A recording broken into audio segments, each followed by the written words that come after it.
Okay, so let's talk about this one. This is the last topic real quick. Tim Pool pretty much had on the gentleman we had on the other day, Gavin Mario Wax, the young Republican who talked about what was going on with the whole Robin Hood and the TD Ameritrade. I don't want to single out Robin Hood because there was a lot of other apps or brokerage firms that did the same thing. When they halted a stock only one way. By the way, February 18th is when they're going to have a hearing down there. I saw Sister Maxine Waters, talk about that she's going to bring everybody there. I didn't like the rhetoric because she's going to say, we're bringing everybody there. We're bringing the people from Reddit, the Redditors here. We're bringing the people from Robinhood here. We're going to talk about everybody. We're going to listen to all sides. It's not some kumbaya thing. I want to see somebody from Congress saying, listen, you can bring everybody here or not. What they did is wrong. Right. They changed the rules in the middle of the way. Yeah. They made sure they halted the stock one way where you can only sell it. There is no defense about this. And right now, these people should be going to jail. They should be having a criminal investigation. Instead, they're going to have a big powwow, and Maxine Waters and the Democrats are like, we have to listen to all sides, what's going on. No, what they did was criminal. What they did was illegal. They might get away, it might be legal. Right. But that's the whole point. It should be illegal. It's bullshit. And when the little man, the common man, goes to try to make a few bucks, here go the bigwigs going, oh, no, and they stop them. I'm not watching the Mets this year because what Stephen Cohen did. But anyways, they went on and talked about this. Fam, not only did we get the article in Fox, Caitlin Johnstone helped us out, thank God, but the Blaze even wrote about us. Why do we have to rely on Republican media outlets to report this in the mainstream? Kill all the what is it, G-Hive and all the freaking haters. I said they were Republicans. I told you they're making the turn right now. Look, look, the Blaze. Oh, look, Fox. See, Fiorella's gonna be do a show with Candace Owens so soon. Candace and she's the next Candace Owens. Yeah, but then true leftists, Caitlin Johnson. Well, that's what they were talking about too, as well on this thing. It's like, you know, and Gavin Mario Wax said, you know, we're gonna have his quote over here. You'll hear what he says. He goes, "They're super leftists." He called us super leftists because we're on the left and stuff, and that's the problem right now. If you're an anti-establishment, you're being smeared as a right winger to the left wing crowd. And really, they need to get their head out of their ass because every single time I talk to them, I'm like, where are you guys getting this? They're taking the talking points right from the establishment and the CIA, and they're regurgitating it into the progressive movement. No, not at all. So let's take a look. They break it on down. This is Tim Pool or Timcast with Gavin Mario Wax. Well, let's talk about the censorship issue. And because of the lockdown, the mass social engineering. I have this story from theblaze.com. Now, I emphasize The Blaze. This is Glenn Beck, conservative, host of progressive media accounts, claim they've been arbitrarily demonetized by YouTube. Widespread crackdown, question mark. For the longest time, it was conservatives who were getting nuked predominantly. And now it seems to be swallowing up many progressives. They're not going after the establishment elite types, though. They're going after those who criticize Joe Biden. The Blaze says, several independent progressive media personalities spoke out recently claiming their YouTube accounts were arbitrarily censored by the video platform for publishing or covering content deemed harmful. Independent journalist Caitlin Johnstone first reported on the news, further advancing speculation that the Google-owned video company is engaging in a widespread content crackdown.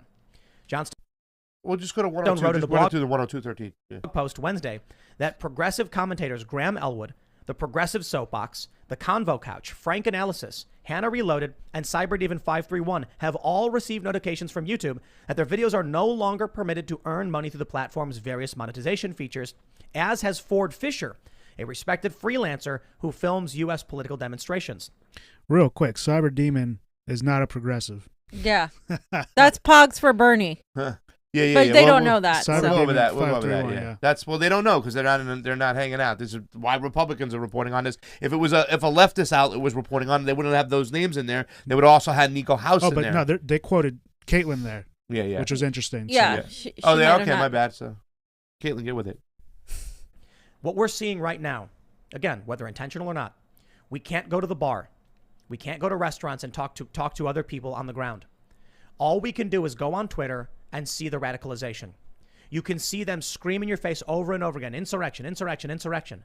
I know people in Chicago who have no business in politics. People who spend their lives just like working behind a bar at a bar and don't care for politics and they love football. All of a sudden now the only thing they talk about is why Trump was bad and why we need all of this far left policy because the only social interactions they're actually having are online. Now I will take this moment to stress, You didn't think they were going to come for progressives. A lot of people thought it was only going to be conservatives. The reality is most of us who are advocating for free speech, including many conservatives, said they will come for you. They don't like you.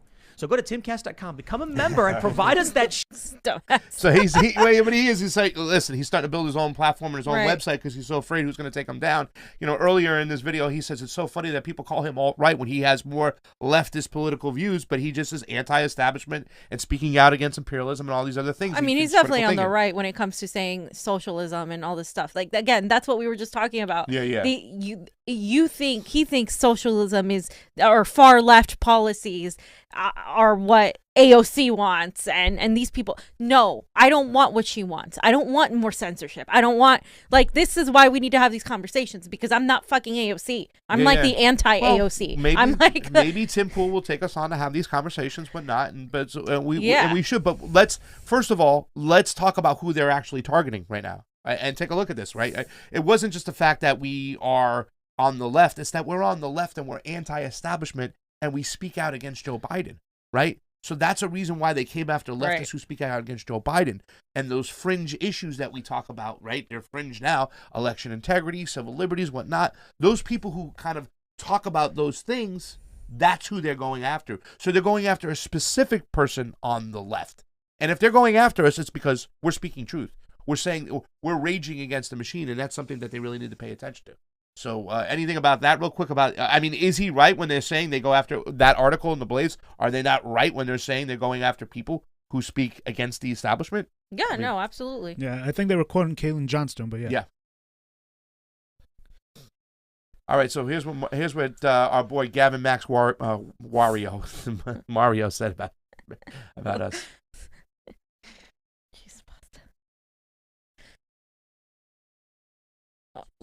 Really? Oh.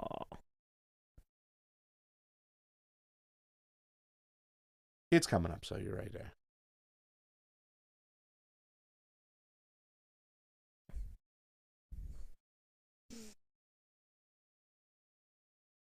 One of the ones they listed who were great guys, super leftists. They were working with me. They were talking about. He's they talking loved about what we us. did down Move in back a little bit Reoccupy. so They can were hear that, actually.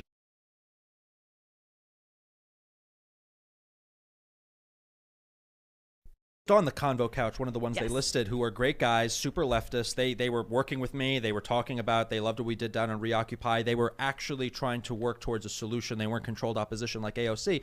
But you go back to history. I mean, the second the communists take over, the first people they kill are the intellectuals, the academics, all the true believers. They don't need them anymore. Who fomented the revolution in the first place and who are a threat to their power. Exactly. The Trotsky. So, you know, I almost wanted to bring Caleb on to talk about that so he can make an opinion about that. You know what I'm saying?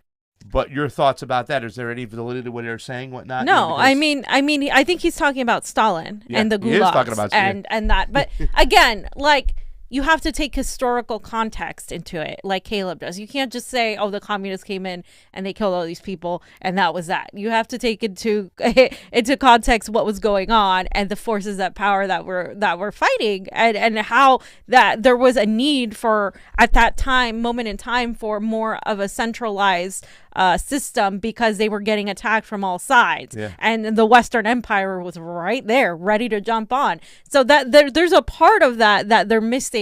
I think that's historical, but the fact that they're recognizing that I'm different than AOC is a big deal, because I do not want to be, you know, for too long the right, the same way the left does with them. We think they're a monolith. They think that, that's, you know, radical commies, Joe Biden and Kamala Harris. Ooh, the radical left AOC. They'll do the memes with AOC being a commie. AOC isn't a communist. She's not even a fucking socialist. No, she's a cosplay socialist. She pretends she is part of this DSA thing. This is why I have a huge problem with DSA, because this is where she came from. Justice Democrats, they're all cosplay socialists. They basically think that they can get it through the Democratic Party. The Democratic Party is what keeps you from ever achieving that, because they malign it.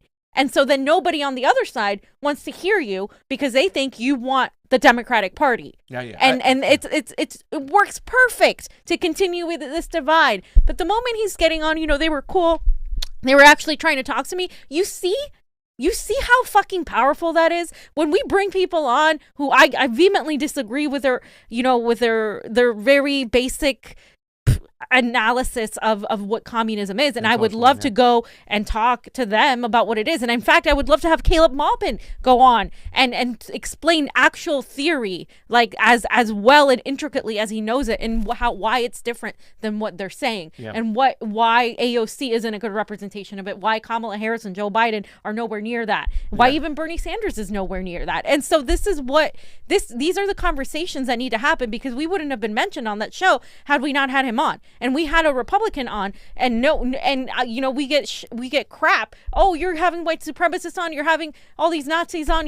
Don't you have all these people, all these Nazis to interview? Well, this is why we fucking do this, because now he understands there's a difference between us and AOC, and he goes and tells that to Tim Pool, who has some ideas that I don't agree with, or I think he's mistaken about, whatever the case may be.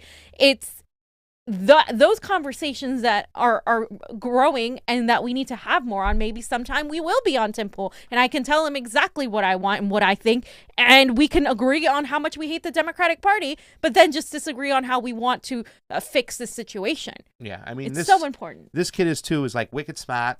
He was on the whole show. He did a great job and whatnot and stuff. But he was really taken back, I think, by our conversation and what we said. Even when I, at the very end, and I was really thinking, like, should I do this? Should I not say this? Should I encourage him to take that down? Because the whole BLM writer thing, because I just wanted him to point out to people who've covered this stuff that it is a mechanism where they kind of just pit people at each other, and they say, look at that person, look at this person, whatnot. Yeah. And I think a lot of our problems too, fam, is like when the Tea Party got into play, we kind of made that blanket ideology or a thought process about everybody against the right, and we didn't recognize the actual split that's going on there. Yeah. I think they're now starting to recognize there's a split on the left that's going on, where people are just different than the typical Democrat that's put in front of our face. So that's something to just kind of point out. And the last part, they're just talking about more censorship coming. So take a look. Yeah, and I remember getting demonetized a few years ago, and a lot of people, kind of celebrating it. I'm like, this is going to hit you. Yeah. And I've been saying this for years. We were even talking about this exact point just a few weeks ago, saying that a lot of the leftists are going to get hit soon, especially with the establishment coming in. It's happening now. No longer needing them. And no longer needing them. And I even tweeted today, I feel sorry this happened, and I think they shouldn't be censored, even though I don't believe what they believe in. It doesn't matter. The principle still stands. The ideas should be fought through better ideas. And sadly, that's not happening. And it's devastating. When you get demonetized, I know a lot of companies, independent media, that haven't come back from it, that can't operate anymore, don't operate anymore. And many times they are a lot better than the trash, than the division, than the agenda that they're pushing on the mainstream media. And we're going to have less and less of that. There you go. Bam. I mean, I agree 100%. Yeah, I mean, you may be a conservative, but I 100% agree. I don't have to agree with you. And I still think you have the right to have a platform. And I would let that the way we defeat the establishment and the way we come together as a people is we realize that, holy shit, we have a lot more in common. And what if we started talking to each other and figured out a plan to, at the very least, have the ability to fight each other in a place of ideas, to have our ideas go toe to toe, to have those debates. We don't have that ability anymore, because the only debates we get are from the two-party system, which is basically one giant oligarchy. We don't get to hear your ideas or my ideas, because the Democratic establishment and the Republican establishment don't want those ideas heard, because those are populist ideas. Those are ideas that are the working people ideas of America, and that would stand in complete and total opposition to what they want and the benefits they need. So this is why they're doing this on the left and the right, because there is an anti-establishment feel right now with everything going on both ends of the spectrum. And I am far left, and I never hide from that. But again, I can have a conversation with somebody and just be like, okay, well, this is why I think you're wrong. And he can be like, well, this is why I think you're wrong. And we can have that debate. Right now, we don't have a chance to have that debate because I'm getting maligned for even mentioning these people. And those people are being called white supremacists explicitly all the time. And then our ideas never get presented or interchanged. And Caleb said it himself. He said, we should be talking to these people. We should be educating people. They have the wrong idea about socialism. And instead of doing that, we're just like completely wanting them to go away. And that's not how you build a movement. Yeah. Touche, fam. I really don't think I have much more to add on that. We have to be comfortable with uncomfortable conversations. It's important right now, and like I love the fact that that stuff's going on. That's why I love bringing on Caleb today, and then seeing Gavin Mario Wax, excuse me. I call him Mario first, but I mean, even seeing him there, having these conversations and what he said about us, I mean, it was just so like, all right, this is what we need to do. But every single time I talk to a lot of these progressives that we've kind of dubbed neo-progressives, they just kind of label the other side as Nazi people and whatnot. And, it really is a shame because right now the mainstream media and the establishment has people dupes. They had the citizens at each other's throats, and we need to stop this right away. I mean, that's why I've been so wanting to push having these conversations and talk to these Trump people and stuff that think differently than me. I tell them right away, I'm for Medicare for all, and I'm for some form of climate change. I'm really solid about that. But here's where we agree. Let's talk about this. What the best weapon against censorship is more freedom of speech, right? The best weapon for freedom of speech is more freedom of speech. And we've been saying that on the show. We long called it when what's his face, Alex Jones was deplatformed. We were already fighting. I could see that was the beginning where we were breaking with some progressives who were cheering. I remember saying, I feel sad that people are cheering for this. This isn't good. It's going to come back and bite us in the ass. And it absolutely has. And we are those people that are the first. And it's crazy right now. But I think this is progress in a way. At least if not with the progressives who have become the new liberals, this is progress with some people who might be able to hear us and who we could convince. If going on Joe Rogan convinced several Republicans that Sanders wasn't this radical communist, that some of the ideas he had are sensible, maybe more of us, people like us going on right-wing media can convince the right wing that maybe some of the things they have thought that we represent aren't accurate. And that it will be a step into actually introducing this working class theory to a lot of people who have only gotten the maligned imperialist manufactured idea of what socialism or communism is. Yeah, and Donald Trump didn't help the situation. Neither did Bernie Sanders. When Donald Trump was talking bad about Bernie Sanders, and he really didn't talk that awful about him all the time, but the one time he's a communist socialist/communist, and like, just what are you saying, Donald Trump? You're just kind of just throwing out buzz terms. That's bullshit. It was the same thing with the flag burning fear, thing. It's like, right? Yeah, it's just like you keep people in line through fear. And Bernie Sanders didn't reach out enough to say, you know what? Despite him being the most sexist, racist president of all times, I'm going to go talk to him, and I'm going to get an infrastructure bill, and I'm going to put people back to work so they don't starve with their families or something. I mean, right? You know what I'm saying? It was just, it's an all-out, he was really disappointing on the whole situation. And go talk to each other. And if those are the two big populists on both sides, go talk to each other, come up with a plan, and find common ground where we do have common ground. And Sorry, fam. No, you're fine. And there's just a difference between two. There's a significance of also what Caleb said is like when people are, they're in fear, when people are against the government and they wake up and they see, holy crap, like the government screwing us. If there is not an actual opposition to the status quo, the Democratic Party is not it, and those affiliations with it are not it. Where are they going to go? They're going to go to where they think that there is an anti-establishment movement, and there is that on the right.